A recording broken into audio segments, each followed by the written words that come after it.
ನಮಸ್ಕಾರ. ಬನ್ನಿ, ಇವತ್ತು ನಾವು ನಂಬಿಕೆ, ಗೌರವ ಮತ್ತು ನಾವೆಲ್ಲರೂ ಒಟ್ಟಿಗೆ ಬಾಳುವ ಒಂದು ಸಮುದಾಯದ ಬಗ್ಗೆ ಮಾತಾಡೋಣ. ನೋಡಿ, ಪ್ರತಿಯೊಬ್ಬರಿಗೂ ತಮ್ಮದೇ ಆದ ನಂಬಿಕೆಗಳಿರ್ತವೆ ಅಲ್ವಾ? ಹಾಗಾದ್ರೆ ನಾವೆಲ್ಲರೂ ಒಟ್ಟಿಗಿರುವಾಗ ಈ ಬೇರೆ ಬೇರೆ ನಂಬಿಕೆಗಳು ಒಂದಕ್ಕೊಂದು ಹೇಗೆ ಹೊಂದ್ಕೊಂಡು ಹೋಗಬೇಕು?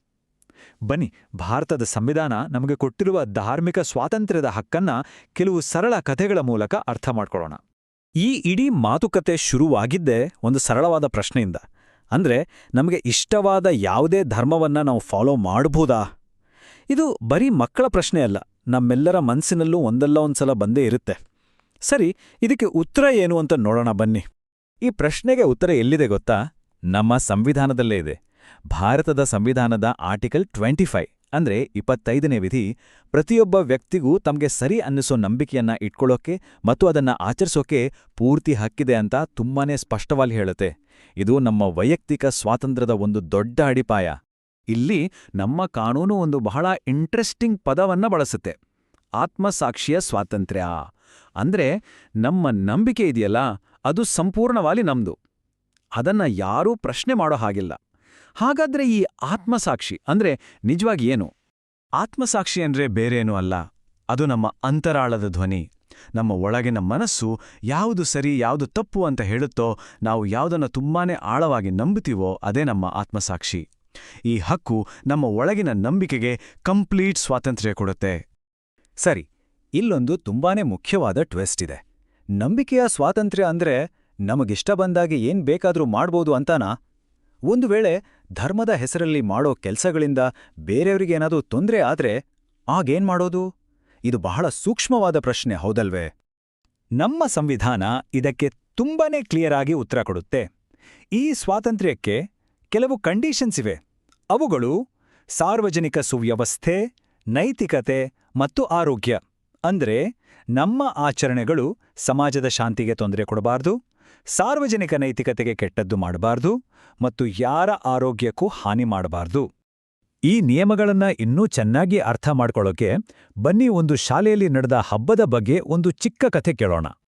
ಆ ಶಾಲೆಯಲ್ಲಿ ಏನಾಯ್ತುಂಡೆ, ಒಂದು ಗುಂಪಿನ ಮಕ್ಕಳು ನಮ್ಮ ಹಬ್ಬ ಮಾತ್ರ ಗ್ರ್ಯಾಂಡ್ ಆಗಿ ಆಚರಿಸ್ಬೇಕು, ಬೇರೆ ಯಾರ ಹಬ್ಬನೂ ಬೇಡ ಅಂತ ಹಠ ಹಿಡಿದ್ರು. ಆಗ ಟೀಚರ್ ಎಲ್ಲರನ್ನೂ ಕರೆದು ಒಂದು ರೂಲ್ ಮಾಡಿದ್ರು.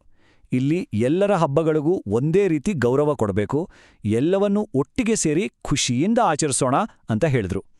ಈ ಕಥೆಯಿಂದ ನಾವು ಕಲಿಬೇಕಾದ ಪಾಠ ಏನು? ಪರಿಸ್ಥಿತಿ ಏನಿತ್ತು, ಒಂದು ಗುಂಪು ಡಾಮಿನೇಟ್ ಮಾಡೋಕೆ ಟ್ರೈ ಮಾಡ್ತಿತ್ತು. ಇದರಿಂದ ಸಮಸ್ಯೆ ಏನಾಯ್ತು? ಬೇರೆ ಮಕ್ಕಳಿಗೆ ನಮ್ಮನ್ನ ದೂರ ಇಟ್ರು ಅನ್ನೋ ನೋವು, ಬೇಜಾರಾಯಿತು. ಹಾಗಾದ್ರೆ ಇದರಿಂದ ನಮಗೆ ಸಿಕ್ಕ ಪಾಠ ಏನು? ಸಿಂಪಲ್, ಎಲ್ಲರ ನಂಬಿಕೆಗಳನ್ನ ಗೌರವಿಸಿದಾಗ ಮಾತ್ರ ಸಮಾಜದಲ್ಲಿ ಶಾಂತಿ, ಸಾಮರಸ್ಯ ಇರುತ್ತೆ. ಈಗ ಇನ್ನೊಂದು ಉದಾಹರಣೆ ನೋಡೋಣ. ಇಲ್ಲಿ ಕಾನೂನು ಹೇಗೆ ಎಲ್ರಿಗೂ ನ್ಯಾಯ ಕೊಡುತ್ತೆ ಅಂತ ಗೊತ್ತಾಗತ್ತೆ. ಒಂದ್ಸಲ ಒಂದು ದೇವಸ್ಥಾನ ಸಮಾಜದ ಕೆಲವು ವರ್ಗದ ಜನರಿಗೆ ಒಳಗಡೆ ಬರೋಕೆ ಬಿಡ್ತಿರ್ಲಿಲ್ಲ. ಇಲ್ಲಿ ಪರಿಸ್ಥಿತಿ ನಿರ್ಬಂಧಿತ ಪ್ರವೇಶ. ಇದರಿಂದ ಅಸಮಾನತೆ ಉಂಟಾಗಿ ಜನರ ಮನಸ್ಸಿಗೆ ತುಂಬಾ ನೋವಾಯ್ತು. ಆಗ ಕಾನೂನು ಮಧ್ಯಪ್ರವೇಶಿಸಿ ಎಲ್ಲರಿಗೂ ಸಮಾನ ಪ್ರವೇಶ ಮತ್ತು ಘನತೆ ಸಿಗೋ ಹಾಗೆ ಮಾಡಿತು. ಇದರ ಅರ್ಥ, ಧಾರ್ಮಿಕ ಸ್ವಾತಂತ್ರ್ಯವು ಸಮಾಜದ ಸುಧಾರಣೆಗೆ ಅಡ್ಡಿ ಆಗಬಾರದು. ಆರ್ಟಿಕಲ್ 25ರಲ್ಲಿ ಬರುವ ಇನ್ನೊಂದು ಇಂಪಾರ್ಟೆಂಟ್ ಪದ ಪ್ರಚಾರ ಮಾಡುವುದು. ಹಾಗಂದ್ರೆ ಏನು? ಇದರ ನಿಜವಾದ ಅರ್ಥ ಏನು ಅಂತ ತಿಳ್ಕೊಳ್ಳೋದು ತುಂಬಾನೇ ಮುಖ್ಯ. ಪ್ರಚಾರ ಮಾಡೋದು ಅಂದ್ರೆ ಸಿಂಪಲ್ ಆಗಿ ಹೇಳೋದಾದ್ರೆ, ನಿಮ್ಮ ನಂಬಿಕೆಗಳು ಮತ್ತು ಅದರಲ್ಲಿರೋ ಒಳ್ಳೆಯ ವಿಷಯಗಳನ್ನ ಬೇರೆಯವ್ರ ಜೊತೆ ಹಂಚಿಕೊಳ್ಳೋದು. ಉದಾಹರಣೆಗೆ, ನಿಮ್ಗೆ ಒಂದು ಹಬ್ಬ ಯಾಕೆ ಅಷ್ಟು ಇಷ್ಟ ಅಂತ ನಿಮ್ಮ ಫ್ರೆಂಡ್ಗೆ ವಿವರಿಸೋತಾರ. ಇದು ನಿಮ್ಮ ಅಭಿಪ್ರಾಯವನ್ನ ಶೇರ್ ಮಾಡ್ಕೊಳ್ಳೋದು ಅಷ್ಟೇ. ಆದ್ರೆ ಇಲ್ಲೊಂದು ತುಂಬಾನೇ ಮುಖ್ಯವಾದ ಪಾಯಿಂಟ್ ಇದೆ. ನೀವು ನಿಮ್ಮ ನಂಬಿಕೆಗಳನ್ನ ಖಂಡಿತ ಶೇರ್ ಮಾಡ್ಬೋದು, ಆದ್ರೆ ಯಾರ ಮೇಲೂ ಅದನ್ನ ಫೋರ್ಸ್ ಮಾಡೋ ಹಾಗೆ ಇಲ್ಲ. ಕೊನೆಗೆ ನಂಬೋದು ಬಿಡೋದು ಅವರವರ ವೈಯಕ್ತಿಕ ಆಯ್ಕೆ. ಆ ಆಯ್ಕೆಯನ್ನ ನಾವು ಗೌರವಿಸಲೇಬೇಕು. ಸಂಪ್ರದಾಯ ಮತ್ತೆ ಕಾನೂನು ನಡುವೆ ಬ್ಯಾಲೆನ್ಸ್ ಹೇಗಿದೆ ಅನ್ನೋದಕ್ಕೆ ಇದೊಂದು ಅದ್ಭುತ ಉದಾಹರಣೆ. ಸಿಖ್ಖರು ಕೃಪಾಣ ಧರಿಸೋದು ಅವರ ಧರ್ಮದ ಒಂದು ಭಾಗ ಅಂತ ನಮ್ಮ ಸಂವಿಧಾನವೇ ಗುರುತಿಸುತ್ತೆ. ಇದು ಧಾರ್ಮಿಕ ಆಚರಣೆಗಳಿಗೆ ನಮ್ಮ ಕಾನೂನು ಎಷ್ಟು ಗೌರವ ಕೊಡುತ್ತೆ ಅನ್ನೋದನ್ನ ತೋರಿಸುತ್ತೆ. ಇದರಿಂದ ನಮ್ಗೆ ಸ್ಪಷ್ಟವಾಗಿ ಏನ್ ಗೊತ್ತಾಗತ್ತೆ ಅಂದ್ರೆ, ನಮ್ಮ ಸಂವಿಧಾನ ಸಂಪ್ರದಾಯಗಳನ್ನ ಗೌರವಿಸುತ್ತೆ, ಆದ್ರೆ ಅದು ಸಾರ್ವಜನಿಕ ಸುವ್ಯವಸ್ಥೆಗೆ ತೊಂದರೆ ಆಗದ ಹಾಗೆ ನೋಡ್ಕೊಳ್ಳುತ್ತೆ. ಇದು ಸ್ವಾತಂತ್ರ್ಯ ಮತ್ತೆ ಜವಾಬ್ದಾರಿ ನಡುವಿನ ಒಂದು ಸುಂದರವಾದ ಬ್ಯಾಲೆನ್ಸ್. ಇಡೀ ಚರ್ಚೆಯನ್ನ ಒಂದೇ ಮಾತಲ್ಲಿ ಹೇಳ್ಬೇಕಂದ್ರೆ, ಇದು ಕೇವಲ ಸ್ವಾತಂತ್ರ್ಯ ಅಲ್ಲ, ಬದಲಿಗೆ ಜವಾಬ್ದಾರಿಯುತ ಸ್ವಾತಂತ್ರ್ಯ. ನಮ್ಮ ಹಕ್ಕುಗಳನ್ನು ನಾವು ಬಳಸುವಾಗ ಬೇರೆಯವರ ಹಕ್ಕುಗಳನ್ನು ಗೌರವಿಸುವ ಜವಾಬ್ದಾರಿಯೂ ನಮ್ಮೇಲಿರುತ್ತೆ. ಹಾಗಾದ್ರೆ ಒಟ್ಟಾರೆಯಾಗಿ ನಾವು ಏನ್ ತಿಳ್ಕೊಂಡ್ವಿ? ಮೊದಲನೇದಾಗಿ, ಪ್ರತಿಯೊಬ್ಬರಿಗೂ ತಮ್ಮ ನಂಬಿಕೆಗಳನ್ನ ಫಾಲೋ ಮಾಡೋಕೆ ಸಂಪೂರ್ಣ ಹಕ್ಕಿದೆ.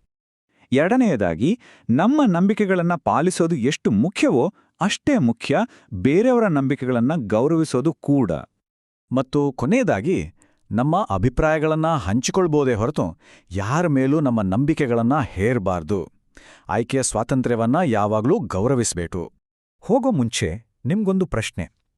ನಾವೆಲ್ಲರೂ ಒಬ್ರಿಗೊಬ್ರು ಅವರವರ ನಂಬಿಕೆಗಳನ್ನ ಗೌರವಿಸೋಕೆ ಶುರು ಮಾಡಿದ್ರೆ ನಮ್ಮಲ್ಲಿರೋ ಈ ವೈವಿಧ್ಯತೆ ಇದೆಯಲ್ಲ, ಅದು ನಮ್ಮನ್ನ ಒಡೆಯುತ್ತಾ ಅಥವಾ ಇನ್ನೂ ಗಟ್ಟಿಯಾಗಿ ಒಂದುಗೂಡಿಸುತ್ತಾ? ಇದ್ರ ಬಗ್ಗೆ ಖಂಡಿತ ಯೋಚನೆ ಮಾಡಿ.